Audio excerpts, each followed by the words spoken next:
7th last year in the race. She was good enough to run 5th in the Thorndon Mile last time out. And of course, you go back to last year when she was 3rd at the Group 1 level over 1,600 metres. Sidewinkers go on. Yeah, she's another mare that's doing well into a racing campaign. She's holding really good condition, wandering around the yard for the most part. She behaves herself, so no negatives from me.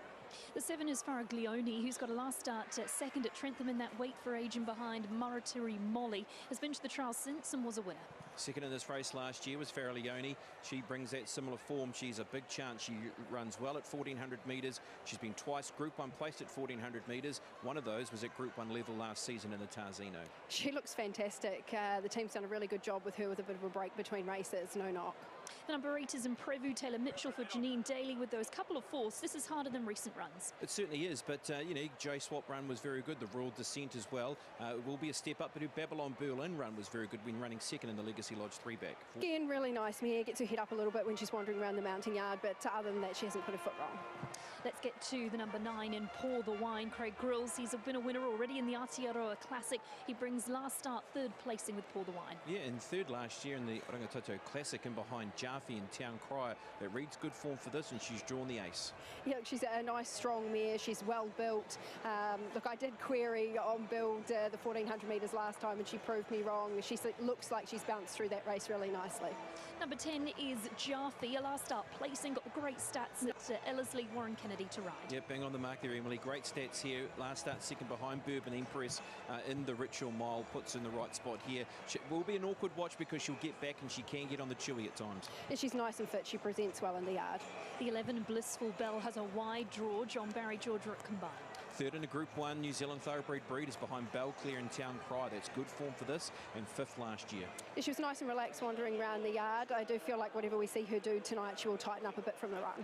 Number 12, Moving Melody, brings a last start win, and I guess that form's been franked now with the result. Vegas Queen. Correct, yeah, Vegas Queen went super in the first race. She produced really good numbers in her rating 65 win. She could be the real knockout in the race. Yeah, there's not much to her this mare, but again, healthy and fit. The 13, Chateau Valley, a last start winner of a maiden Azat. Donna Coots looking for a big win here tonight. Yeah, great story here with Donna with this horse in form, and why not roll the dice and have a go. This horse has drawn Auckland and Barry number 12, and we'll go around at 100 to 1. Well put together little mare. The trainer kept her away from other runners in the mounting yard. She was just getting herself a little bit warm. All the runners in the Westbury Classic at Group 2 level over the 1,400 metres. Let's talk about the potential winner. Belclair obviously is one of the key chances and our favourite, but it's not quite as straightforward as that, is it? Yeah, exactly, Emily. Obviously, she's had a long trip to Perth as well, and she did trial up really well, and like two for two on the chalk course as well. Yeah, interesting move in the market. There's a real good solid push for both her and Skew If, and we'll hear from Thad about that shortly, and Conasana as well at around that 460 mark. But Belclair, maybe somewhere here last year and cashed in, and they're keen to go again. Who do we think is going to win? Who's going to win the Westbury Classic? Oh, I think the Chris Waller trained Conasana. Rory Hutchins, he's had 71 wins for him in Australia, and it was certainly the horse's head, just not to make up the numbers. She looked pretty ready to go on the big cage. Yeah, I really like Skew If. I thought the draw was good for the horse, and second up over 1,400 metres, good spot for her. We'll get to you, Jane, with your pick of the yard. Who do you like here ahead of the Westbury Classic? I went with the 1, Belclair, on top. I just like the way that she handled herself in the yard. She was lovely and relaxed. She's got some really good residual fitness coming off the back of her last preparation, and we know she loves Ellerslie. She looks super. I thought this was probably one of the toughest mounting yards of the night. There's a couple that really putting their hands up. Conasana is one of them. I know Leith's already mentioned her. She looked on song. Faraglione certainly come back looking exceptional with a little bit of a break as well. So it'll be an interesting race. It sure will be a very interesting race. Lisa Latta knows Belclair pretty well, and Aidan, she's with you. You were grabbed, Lisa, and boy, she looked good. Are you happy with the way she's presented? Look, really happy. The trial a couple of weeks ago has really brought her on. Her coat's looking great, really deep in colour, and she looks good. We look at her, she's got plenty of frequent flying miles. How's she coping? Yeah, look, obviously she's always done a lot of travelling. I mean, obviously that's the biggest question mark for her. She got back just before Christmas, and her work's been very good. Can you compare her to when she won this night last year? Oh, well, her gallop on Tuesday morning was every bit as good. So just need a bit of luck from that draw. Best of luck, Lisa. Thank you. Pretty good push from Lisa Latter around Belclair, looking to defend her title in the Westbury Classic. Thad Taylor will come to you with a market update. Good push from Lisa Latter, good push from the marketplace as well around Belclair. Got out to 450, back into 370 late, but the real move has come for Skew Whiff. It is now favourite in the race, is Skew Whiff. Open at 6.5 into 3.5 now and favourite. Conasana just heading the other way late. The BGP team have 100,000 on Skew Whiff to run top two at $5, and it's currently $3.50 to win the race. So they are well on side with themselves. Everything a little bit easy in this market. We have had some money for the 5 at Borello, but the clear market mover late here is the number 2 Skew Whiff. Brittany Taylor, to you behind the gates ahead of the 1400 metre contest. So what's unfolding? Well, I agree that with Jane that this is the hardest job that she would have had to do so far today, because these mares look in excellent condition. Belclair has come down in perfect order, relaxed as anything. Skew Whiff has just had the barrier blanket applied now and remains really calm. Aidan Rodley will come to you. You're standing by with Faraglione's trainer and Josh Shaw. Yeah, and Josh, you bring in Grail Seeker form. It looked pretty good after that Telegraph, right? Yeah, looked very good after the Telegraph. She's improving with every run this year since the Tarzine over. I mean, we had a bit of a blip in the Arrow field. She's come back. Okay, she ran so well this night last year. What are you expecting tonight? Expecting similar. Hopefully one better, but she'll be thereabouts. Fingers crossed. Best of luck. Cheers, Aidan. Thank you. Yeah, Josh Shaw hoping for a big win here this evening in the Westbury Classic at Group 2 level. A minute to go here until it starts. Skew Whiff is our new favourite ahead of Belclair, Conasana and Aquarello. George Simon will come to you for your thoughts ahead of our third. With 2 Skew Whiff, that's where the market is certainly pointing, team, and yeah, that's the one I've gone for as well. Skew Whiff ahead of Belclair. Found it difficult to split them though as the field continued to fill the gates here. Put in 6 Multime and also 4 Conasana. You just have to respect the Chris Waller factor as the field almost said here, last 3 to come into line. So last 3 to load up here in the Westbury Classic. Now the last 2, Blissful Bell and Multime. Favourite is Skew Whiff, significant mover in the market at $3.50. Belclair at $4, Conasana at $4.40. We are set for a start in the Westbury Classic, Group 2. The mares are ready. Gates open, they're off. Lovely dispatch. Belclair back near the tail in the early stages. They're getting back also Jaffe.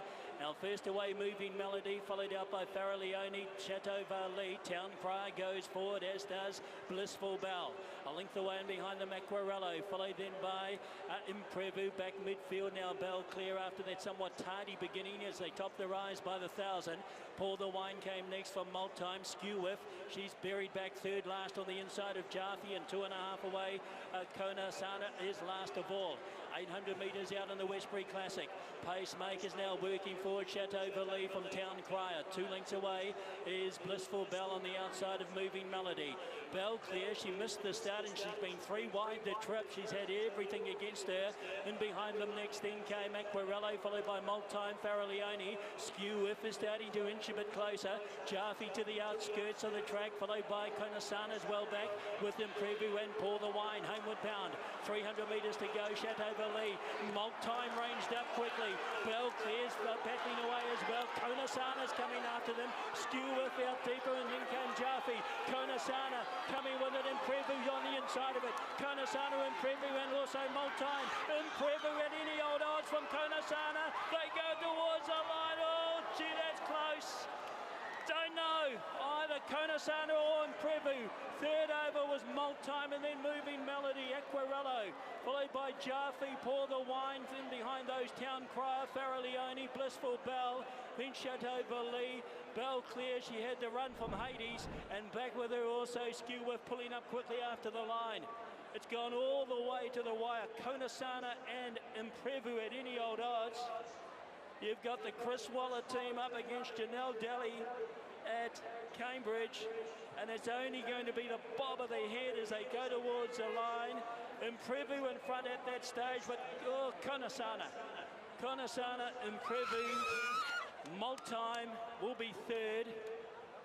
And then in, just can't get that fourth position at this stage with Konasana. Chris Waller, the genius that is Chris Waller, will take it for Rory Hutchings.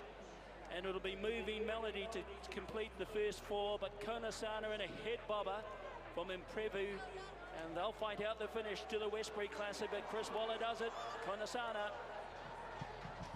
What a result for Konasana and for Chris Waller. Jane Ivel was just telling me here that the 2002-2003 season was the last time that Chris Waller had a winner in New Zealand. He's only had the 11 runners.